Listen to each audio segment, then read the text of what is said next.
Hello everyone, स्वागत है आपका आज के इस वीडियो में। आज की इस वीडियो में हम लेकर आ चुके हैं मोस्ट इंपॉर्टेंट टॉपिक जो कि न्यूज़ में अभी चल रहा है, जो कि फर्स्ट नंबर पे ट्रेंडिंग पर चल रहा है इजराइल का युद्ध। और दूसरे नंबर पे आपको मालूम ही होगा जो कि इंडिया और कनाडा के जो कि रिलेशन है किस प्रकार से जो कि टक्करी पर चल रहे हैं एक दूसरे के, जो कि सामान्य नहीं है अभी फ़िलहाल, बेहतर पहले जैसे नहीं रहे हैं।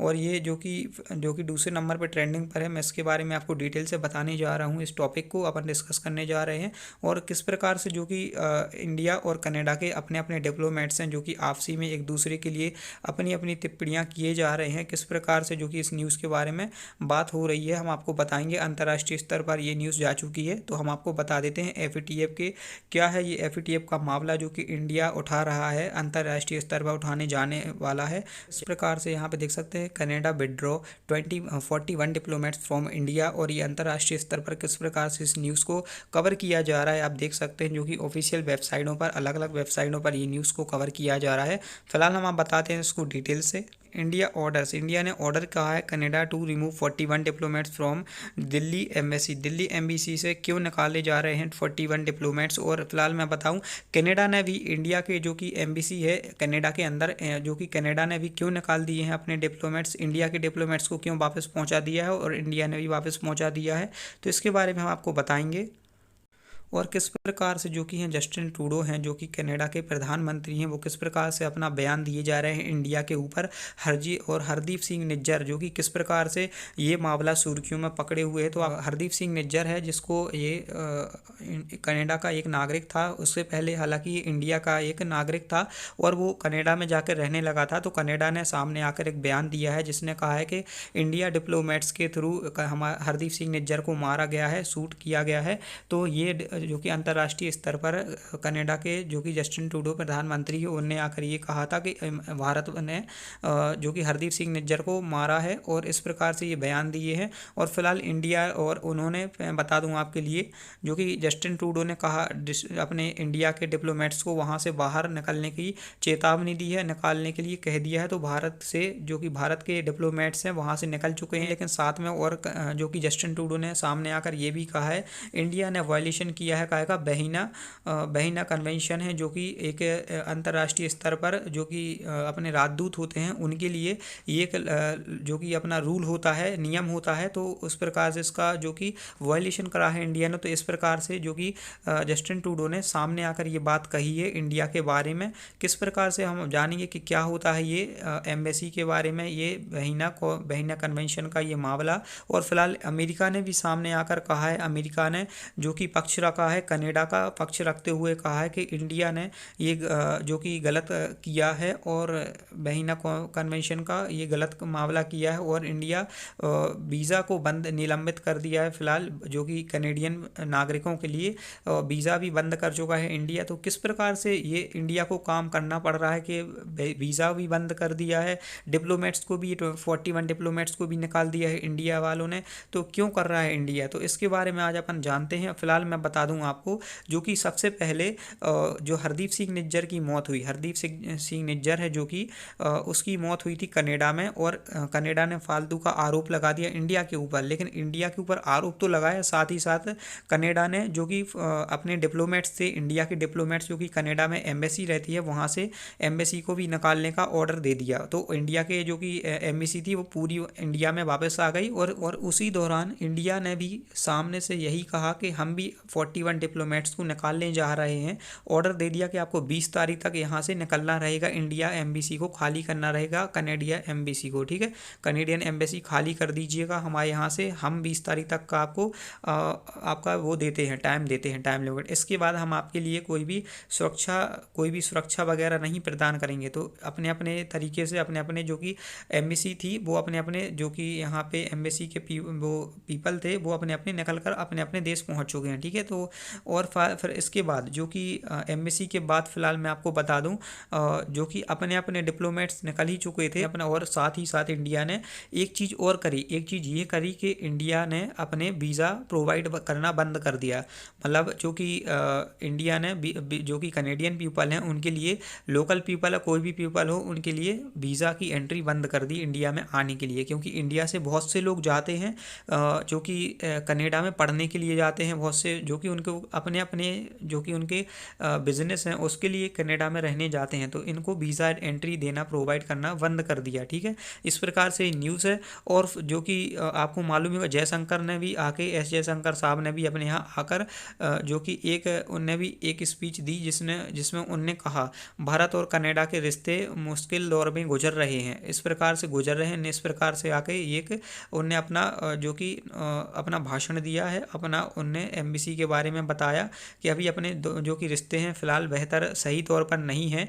और साथ ही साथ मैं ये भी बता दूं, और इंडिया का जो कि अब FATF है, जो कि FATF financial action task force है, उसमें अब इंडिया अपनी बात को रखने जा रहा है, जो कि कनाडा को वहाँ पे उसके बारे में बातचीत करने वाला है FATF की लिस्ट में। और जो कि FATF लिस्ट क्या होती है मैं आपको बता दूं, FATF की लिस्ट है, उसमें जो कि इंडिया ये बात करेगा कि जो कि हमारे यहाँ जो कि NIA की लिस्ट होती है उसमें जो कि हमारे 40 या 21 आतंकी हैं, अंतर्राष्ट्रीय जो कि टेररिस्ट हैं, उनको कनाडा अपने यहाँ शरण देता है। अपने यहाँ शरण इस प्रकार से देता है कि जो कि इंडिया में अपने से कोई भी इनाम रखा जाता है या फिर कोई भी प्रकार से जो कि एक रखा जाता है एक इनाम प्रकार से कि हमें जो कोई ये ला के देगा, इसको कोई पकड़ेगा तो हम उसको इतना इतना इनाम दे देंगे, कोई भी जो कि आतंकी रहेगा। तो इंडिया से जो कोई भी आतंकी रहेगा जो कि हाई बहुत ऊपर लेवल का आतंकी रहेगा, वो आतंकी कनाडा में आसानी से जाके जो कि वहाँ पे अपना नागरिक बन जाता है और आसानी से रहने लगता है। तो जो कि कनाडा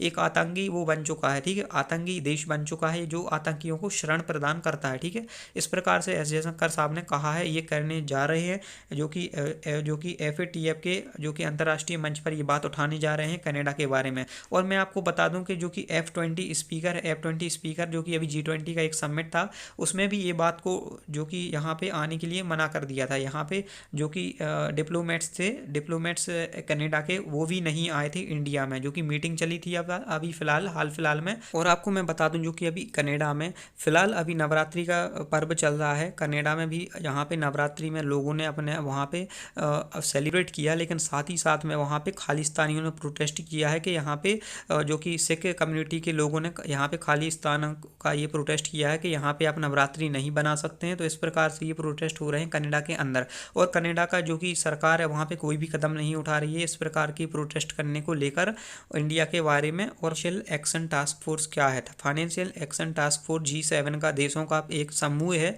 जो कि 1989 में जो कि स्थापना हुई थी उसकी, और इसमें जो कि टेररिस्ट लोग होते हैं उसके लिए ये ग्रे लिस्ट ब्लैक लिस्ट में डाला जाता है। फिलहाल अपने यहाँ से अपन इंडिया वालों ने भी डलवा चुका है। पाकिस्तान जो कि पाकिस्तानी जैसे पाकिस्तानी है तो पाकिस्तान के नाम लेने से क्या आता है? आतंकी एक नाम आता है पाकिस्तान को, अपन एक अपना वो अपने माइंड के अंदर एक वो आने लगता है कि हाँ आतंकवादी की बातचीत चल रही तो हाँ पाकिस्तान होगा। लेकिन अपन FATF में जाके अब फिलहाल कनाडा की भी बात उठाएंगे अपन, लेकिन और इस प्रकार से बात उठाएंगे कि जो कि FATF कनाडा है, कनाडा अपने देश में आतंकियों को शरण दे देता है। तो इस प्रकार से अपन बात उठाएंगे अंतर्राष्ट्रीय स्तर पर, FATF के अंतर्राष्ट्रीय ऑफिस में अपन इसको उठाने जाएंगे कि कनाडा जो कि नागरिक होते हैं जो कि इस प्रकार से NIA की लिस्ट में 21 अपने यहाँ के जो कि आतंकी हैं और उनको इंडिया के थ्रू यहाँ पे जो कि कनाडा के थ्रू यहाँ पे उनको शरण दी जा रही है। तो अपन इस प्रकार से बात उठाएंगे। और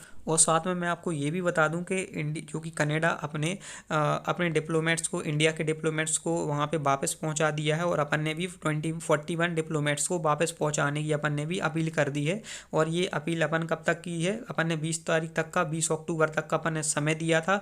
तो ये सारे डिप्लोमेट्स अपने अपने देशों में वापस हो चुके हैं। और मैं बताऊं इंडिया का जो कि जस्टिन ट्रूडो ने ये आकर कहा था कि बहिना कन्वेंशन के थ्रू इंडिया ने वायलेशन करा है। किस प्रकार का वायलेशन किया है कि इसने इंडिया ने जो कि डिप्लोमेट्स को वापस, कनेडियन डिप्लोमेट्स को बाहर क्यों निकाला?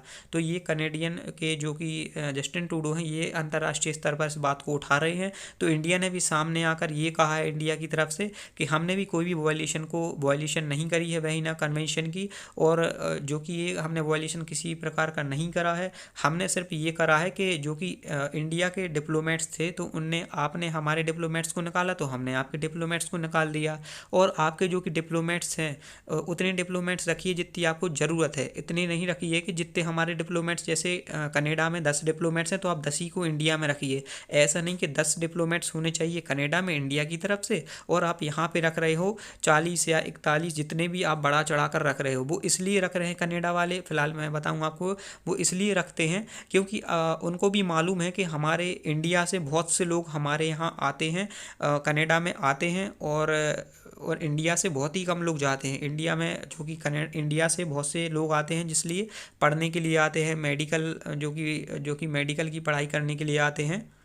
तो मेडिकल की पढ़ाई करने के लिए बहुत से लोग आते हैं, और बाहर ही हमारे लिए इंडिया से पैसा भी बहुत सारा आता है।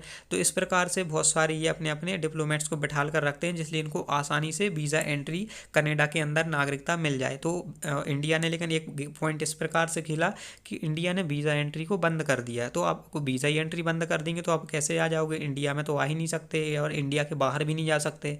लेकिन साथ में अपन ने ये भी बोला है, अंतर्राष्ट्रीय स्तर पर ये बात को भी अपन ने बोला है कि जब कनाडा हमारे लोगों को बाहर, मतलब हमारे डिप्लोमेट्स को उन्हें बाहर निकाल दिया है, तो हम वहाँ से एंट्री कैसे दे दें। और फिलहाल मैं आपको बता दूं, जो कि NIA की एक लिस्ट होती है जिसमें 21 आतंकियों को अपन ने उस लिस्ट में डाल के रखा है, और उसी के थ्रू जो कि वही आतंकी कनाडा में जाके शरण ले चुके हैं, तो उनको वहाँ पे रह रहे हैं आसानी से, बिना किसी दिक्कत के वो रह रहे हैं। खालिस्तानी वहाँ पे प्रोटेस्ट करते हैं वो आतंकी। और फिलहाल मैं आपको बता दूं कि अभी कुछ दिन पहले P20 समिट चला था, उसमें भी अपन ने जो कि वहाँ पे बहुत से लोग आए थे इंडिया में, जो कि कैनेडियन डिप्लोमेट्स थे, वो भी इंडिया में आए थे। तो वो वहाँ पे आने से वहाँ पे मना कर दिया था, उन्हें P20 की मीटिंग को वहाँ पे इग्नोर कर दिया था। और फिलहाल मैं बता दूं, जो कि वीज़ा एंट्री को भी अपन भारत वाले बंद करके रखे हैं कैनेडियन पीपल के लिए, ठीक है, क्योंकि अपने अंतर्राष्ट्रीय स्तर पर अपने जो कि कैनेडियन जो कि अपने रिश्ते हैं वो ख़राब हो चुके हैं। तो हमने वीज़ा एंट्री को भी बंद कर दिया, निलंबित कर दिया है, क्योंकि जो कि जस्टिन ट्रूडो की सद्बुद्धि अभी फिलहाल ख़राब हो चुकी है। वो कुछ भी ऊटपटांग आके बाहर आके कुछ भी बात किए जा रहे हैं इंडिया के बारे में, ठीक है।